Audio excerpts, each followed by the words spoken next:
Welcome back to the deep dive. Today we are opening up the chemistry textbooks again, specifically Unit 1 Solutions. A big one, and honestly a tricky one for a lot of students. It is. Feels like it's just full of formulas. But today we want to focus on the one core concept that makes all of those formulas actually work. Right. If you don't get this part right, the rest of the chapter is just, well, it's just memorization. Exactly. Our mission today, to really crack the code on the vapor pressure of liquid solutions. This is a massive topic, and it's the one place in Class 12 chemistry where students lose marks, not because the math is hard, but because they mess up the visualization. They can't see what's happening inside the beaker. Precisely. They can't form that mental image. So we're going to fix that today. Let's start with the scenario. Imagine you're in the kitchen or maybe the chem lab. You have two beakers. Okay. Beaker A is just pure fresh water. Beaker B is water with a massive handful of salt dissolved in it. Got it. Pure water and salt water. You put them both on a burner. Now, we all know water boils at 100 degrees Celsius, right? So Beaker A hits 100, bubbles everywhere, steam is rising like crazy. Simple stuff. But then you look at Beaker B, the salt water. The thermometer hits 100 degrees, and nothing. Nothing happens. It just sits there. Maybe it creeps up to 101, 102 degrees. And even when it finally starts to boil, the steam looks a bit different. It looks weak. It's not that vigorous, angry steam you get from pure water. It's sort of lazy. That lazy steam, that's the mystery. Why is the salt water holding onto its molecules so tightly? The answer is vapor pressure. And look, this isn't just trivia. If you don't understand why the pressure drops in that salt water, you cannot understand Raoult's law. And Raoult's law is the gateway to everything else in this chapter. It's the gateway to colligative properties, which is, half the weightage for this unit in the board exams. This is high-stakes stuff. Okay, so let's strip it down. Vapor pressure. It's one of those terms we memorize, but what is it really? Can we get a zero-level explanation? No formulas yet? Let's do it. Forget the formulas. Imagine a bottle of water with the lid screwed on tight. A closed container. Okay. Now, zoom in, way in, to the molecular level. Those water molecules are not just sitting still. They're jiggling, they're moving, they have kinetic energy. Right, they're always in motion. Exactly. And the molecules right at the very surface.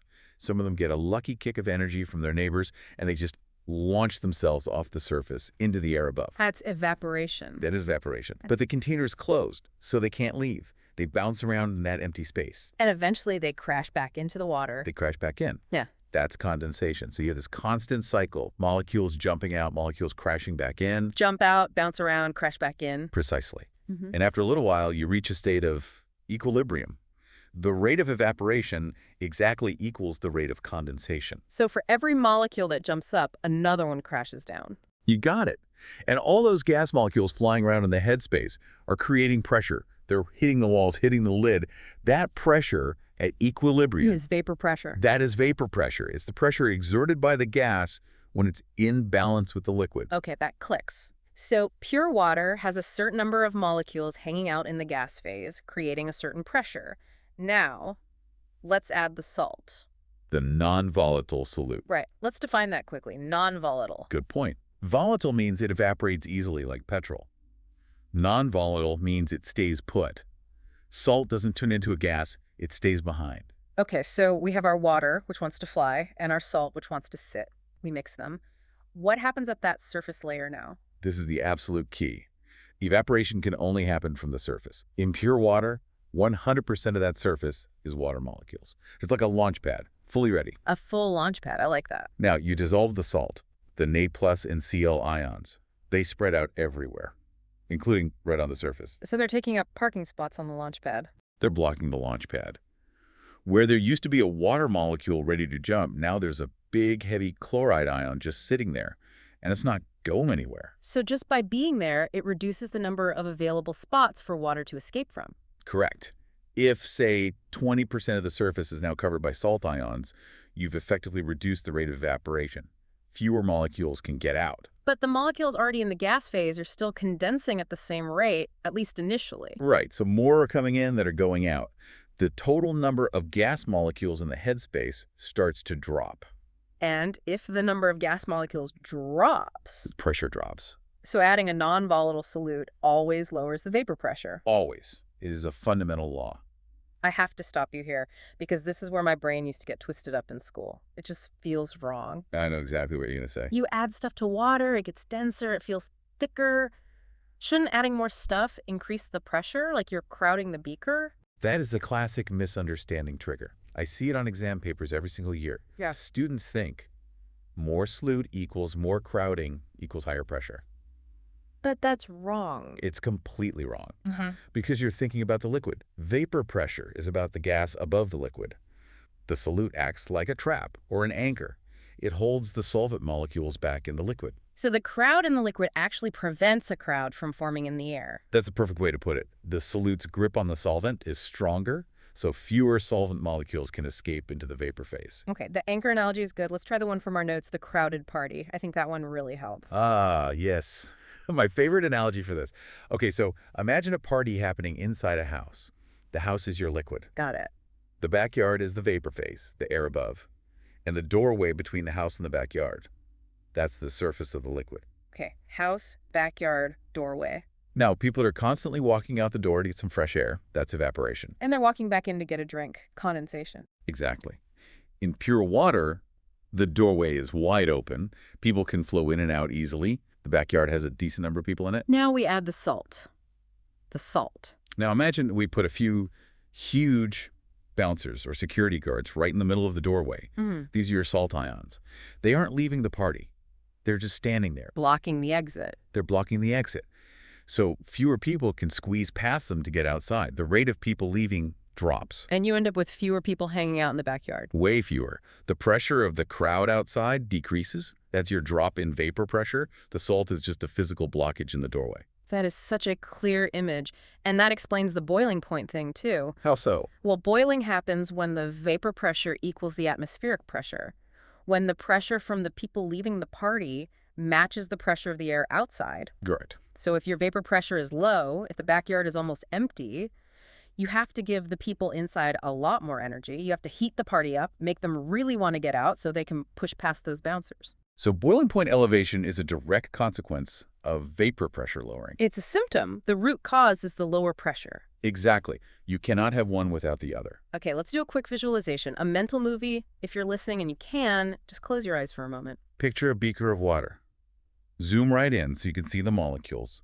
Little blue spheres vibrating, the surface is alive. A blue sphere is always jumping off. Now, in your mind, dump in some salt. See the crystals dissolve into, say, big green ions. Watch those green ions drift up and take their places on the surface, right in between the blue water molecules. Now watch a blue water molecule. It gathers energy, it jiggles, it starts to move up to escape, and bam. It hits a big green ion, it bounces right back down into the water. Blocked. And because that one molecule got blocked, the air above stays just a little bit emptier. The needle on the pressure gauge drops, that single image. The collision and the bounce back. That's it. That is vapor pressure lowering in action. If you can hold that image, you will never get the concept wrong. Okay, so we've got the theory. But does this actually matter outside of the lab? In the real world? Oh, absolutely. The biggest application is desalination. Turning seawater into drinking water. Yes, using reverse osmosis, or RO. Now think about it. Salt water has a lower vapor pressure. It has a lower water potential. It desperately wants to hold on to its water. So it resists giving up pure water. It resists very strongly. To force pure water out of salt water, we have to apply an enormous amount of external mechanical pressure. We have to physically squeeze the water away from the salt that's holding on to it. So the pump in my RO machine at home is literally fighting against Raoult's law on a molecular level. It is fighting the solute's grip on the solvent. Without understanding these pressure dynamics, you couldn't design the systems to overcome them. It's huge. Wow. Okay, let's bring it back to the exam hall. The student understands this now. But what are the keywords, the clarity lines they need to write to get full marks? The cheat codes. Yes. From a board exam perspective, there are 3 lines you need to have ready. Okay, what's number 1? Clarity line 1. You must state Raoult's law mathematically. Write the formula. P solutions times. P solvent. Let's break that down. P solution is the new lower pressure. P circ solvent is the original pressure of the pure liquid. And chi is the mole fraction of the solvent. And here's why it's a cheat code. The mole fraction of the solvent key solvent is always a number less than 1. Because it's a fraction of the total. Moles of solvent divided by total moles. Right, so it's always 0.9 or 0.8 or something. Yeah. And if you multiply any number by something less than 1, the result is always smaller. The equation itself proves that the pressure goes down. It's a mathematical proof. Examiners love that. Okay, what's the second line? Clarity line 2. Vapor pressure lowering is a colligative property. This means it depends only on the amount of solute particles, not on their identity. Amount, not identity. So the water doesn't care if it's being blocked by a salt ion or a sugar molecule. It does not care. It's a numbers game.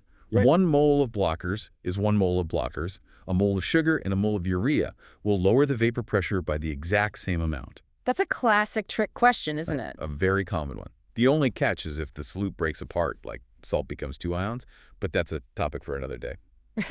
For now, it's about the number of blockers. Got it. And the third, clarity line. Clarity line 3. You must explicitly connect the concepts.